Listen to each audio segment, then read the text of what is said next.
Hi everyone, welcome back to the Homeschooling Homemaker. Today I'm doing July favorites. I'm still kind of in shock that July is almost over. I'm recording this on Sunday, July 26th. Anyway, and I'm going to be going through my favorites for the month. Again, if you've seen previous favorites videos, that's what we've been watching. Self-care, food, reading, home decor, homeschooling, favorite YouTube, product or random category, and then what I'm listening to. So I'll just get right into it.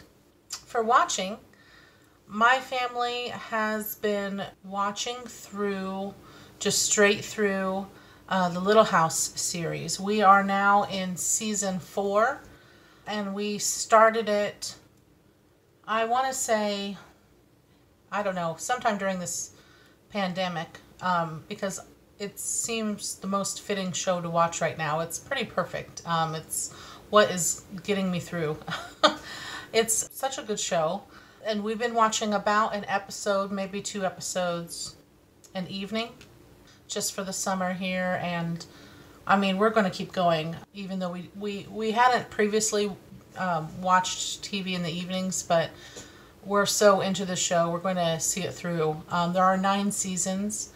I believe I had seen some here and there episodes in the past. Obviously, this is an older show. It was, you know, from the 70s and stuff. But I had never seen it all, and definitely not from the beginning like we're doing now. And it's been great. And that's one we've actually been watching as a whole family. Most TV shows, it'll just be my husband and I watching in the evenings. My son doesn't really watch a whole lot, but we've been watching this one as a family in the evenings. Maybe a show after dinner, or sometimes we'll watch 2 shows. We'll eat and watch, and then watch a show. But it's been really good, and so we've been watching through Little House. Definitely recommend. It's been what I've needed during this time. It's a good show. Oh, and I can't remember if I talked about Little House on here already or not, but it is on IMDb. We just accessed it through our Fire TV, and it's free through that service. I don't know. I don't know why. I can't remember if that is through Prime, like the parent. I think it might be an Amazon Prime thing. So if you have that service, then the IMDb part is not any extra. I mean, you do have the original paying for the service of Amazon Prime. I do believe that's who it's through anyway. We have Netflix and Prime and Hulu and Disney Plus, and I get them all confused sometimes. And we'll just have them all on the Fire TV, and I just search for something, you know, tell them what I want. It pops up. I don't always know where it comes from. But rambling. We're in season 4. It's great. The only thing my husband and I have mentioned is it's a very wholesome show. It's good. Although, I mean, it's kind of surprising some of the themes that are brought up are, it can be some, you know, some heavy themes, some intense things. But I still think it's been fairly age appropriate, and we checked, you know, Common Sense Media says it's age appropriate for, you know, our 7-year-old and stuff. And I mean, I wouldn't worry about anything necessarily bad in it, but it does talk about, like, you know, there's real life issues going on there. One thing we've noticed with the show is it does have a habit of like a formula of having an episode where they introduce a new character. We spend the whole episode around that particular new character, and then we'll never see that character again in any other episodes, and that's happened a lot. So it's like, oh, this episode's about this person that's in town, and then we'll never see them again. And that happens a lot. Sometimes we'll see, there are reoccurring characters still, but, oh, and if you've read the books, which we've read all the books and love, it's not really like the books at all. There's a few things, and it's kind of based on, you know, it's got the characters from the book, but it really is just centered around you know, when they're living at the banks of Plum Creek, and it's centering around the town that they had when they lived there. But it just, there's a lot of stories that they've curated for the show. But I am there for it. It's good. I'm watching it and it's great. Anyway, moving on. Rambling on that too much. Moving on to self-care. Still an area I am not great at all. So nothing new there. I did, you know, I have done the whole bath with bath bombs, which I think are I guess I would just say that those are my go-to favorite for self-care would be bath bombs. I love those.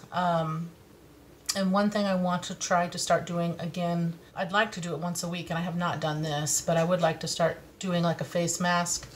That's been a pretty rare treat for me, and I need to just, you know, I should be able to make the time to do that once a week.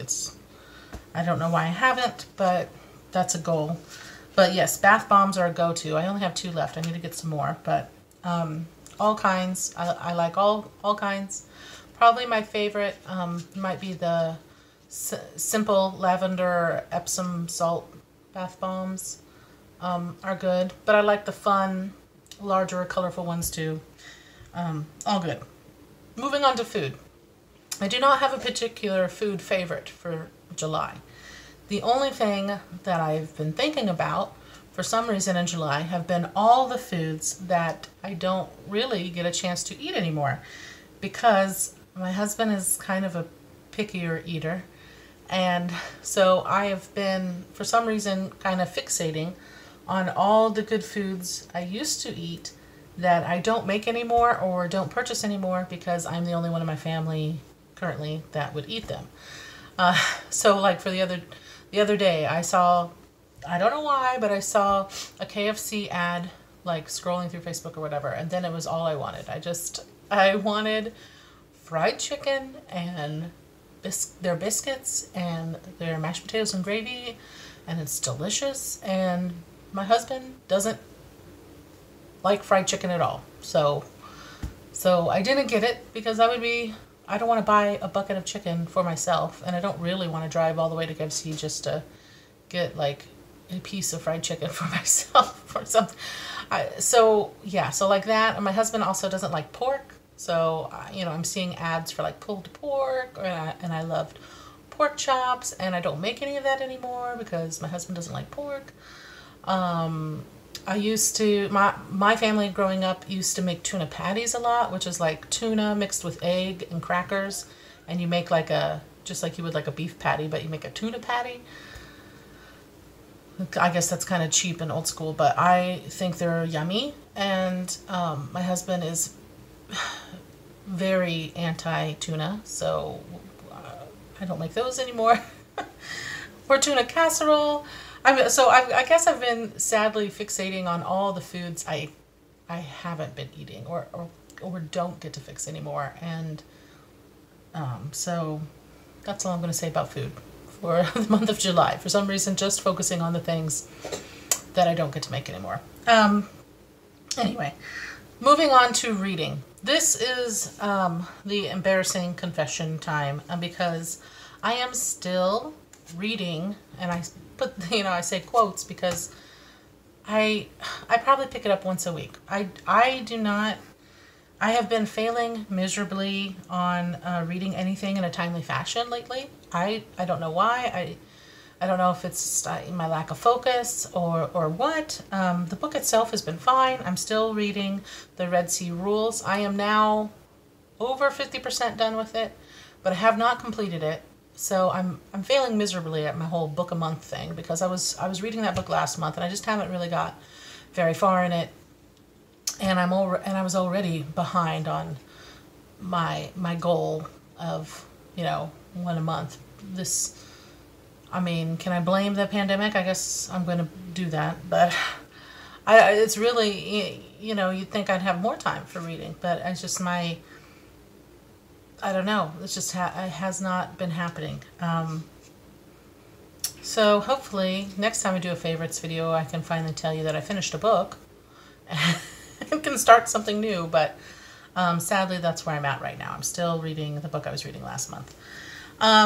moving on to home decor. I got myself, I still have the same summer decor out, so I haven't done a season change on that yet. I won't do that until the end of August, where I'll just go ahead and switch to fall decor. But I did treat myself with getting a little plant magnet set from Target. I'll show a picture here.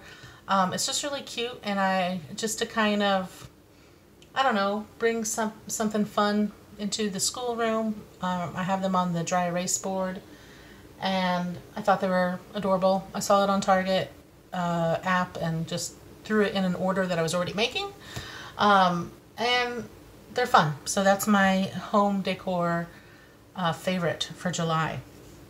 Homeschooling. As far as homeschooling goes, I have been gearing up.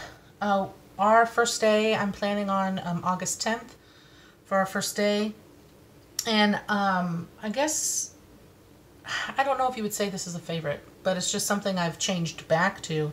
I was using an actual calendar planner for a while, and I was trying it, and it was fine. But I've had a strong desire to kind of just go back to my original homeschool planning sheet, which I've done a video. You can search in the homeschooling playlist if you're more curious, but I'll show a little picture here.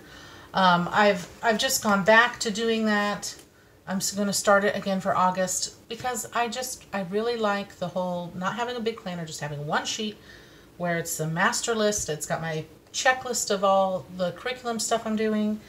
It's got a play-by-play, you know, like each day, the main things on the calendar that I need. You know, I've gone back to the one sheet. Maybe in part because I don't have as many activities anyway. You know, we've been doing a lot more at home, obviously. So it's easy to keep that one sheet, not too busy. But I'm going back to the one sheet. And since I'm already talking about that sheet, I'm going to skip to the product favorite for July. Would be this, I got a clear cover for my desk to use to cover the, you know, I can slip the sheet under there, I can slip my to-do list under there, you know, the local school calendar. I kind of roughly follow that. I'm not really going to this year since our schools are in this area, most of them because of our virus numbers being high. Most of them are not going to start school until after Labor Day officially here, and then some of them are going to be starting online after Labor Day. So not even sure the in-person of some of our local schools anyway. So, but I still like to use their calendar as a rough, you know, draft for setting up my calendar, and I put it underneath so I'm rambling, but so I can look ahead at, you know, what weeks I'm doing what, and I just kind of use it for my own means. So I know when there's big holiday breaks and whatever. I also have, like, you know, the library hours under there, my list of chores, things like that. But it's nice to kind of have it all in one command center, one place underneath this clear plastic on my desk. And so I'm liking that this year. That is a favorite. Okay, so going back on the favorites list, again, I covered homeschooling. I jumped to the product. And then I want to go back to favorite YouTube. Now, I don't know if it's a favorite per se, but I'll let you know what I have been watching for July. I've been kind of more binging, going through some of Laura Cleary's YouTubes.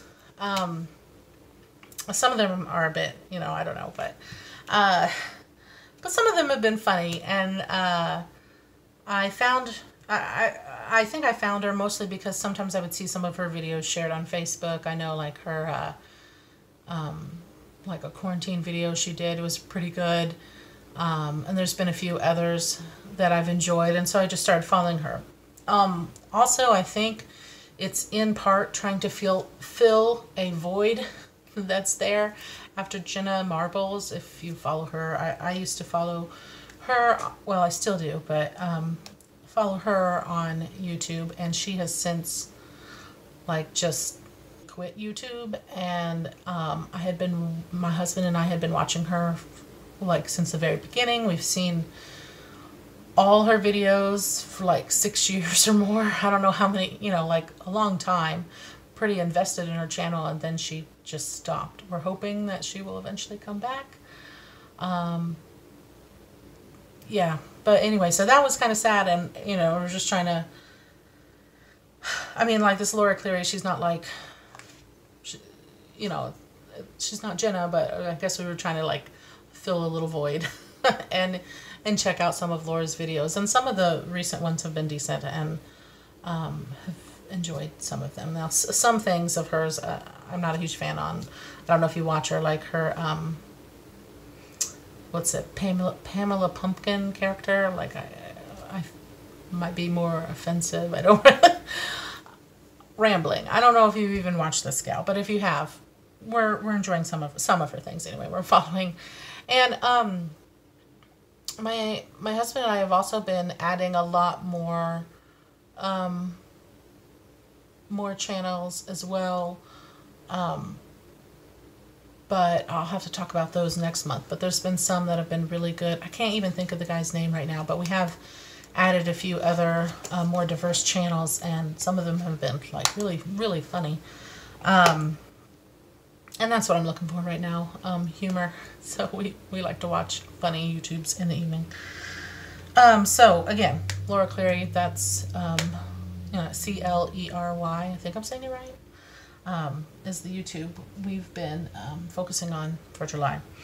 Moving on to listening to, I would say my listening focus for July in general, I would just say, Christian radio, that's my go-to. But as far as the artist in particular, I would say I've focused on Zach Williams, which I love Zach Williams. We've gone to one of his concerts. It was really good, obviously pre-pandemic. But in particular, his duet with Dolly Parton, There Was Jesus, was really good. I don't fully understand the music video, or like what's necessarily happening in the music video. Maybe somebody can explain that to me if you've seen it. But the song itself is a great song, good lyrics, powerful. So Zach Williams, that's who I've been listening to, my recommendation, favorite for July. Anyway, breezed right through all of those. That's my July favorites. Let me know, again, if anybody's watching this at all. Please give me comments and feedback. I don't really get that, and I think that would be helpful. As far as what I'm going to do for August, I haven't planned everything yet, but I do know we're going to be starting back up with homeschool, so I'm sure there will be some more homeschool content coming. I did put together a back-to-school gift for my son. He doesn't know yet. So I might have a video showing that, and maybe talking about any, first day traditions. And, I want to hear some of your first day traditions for going back to school. And also if you're homeschooling, if you're going to be a first-time homeschooler, I know of a lot of people and friends that are going to be homeschooling this year in particular, because of Corona and everything, and schools being kind of unpredictable with what all is going to be happening.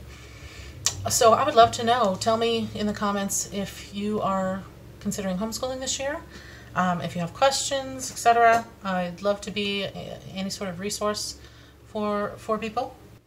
I might also in August talk about our first day reactions to the curriculum we're using. Again, we are going to be using My Father's World again. We're going to be doing adventures in U.S. history. And we also use Matthew C. We're going to be doing Gamma this year. And then I'm sure I'll do an August favorites. Other than that, I don't know what else I'll be doing. Give me feedback. Let me know what you want to see. But that is it. That's all I have. I hope you had a good July. I hope everybody is managing this summer. And I'm really curious how everybody's fall is going to be shaping up. Thank you for watching, and we will see you next week. Bye.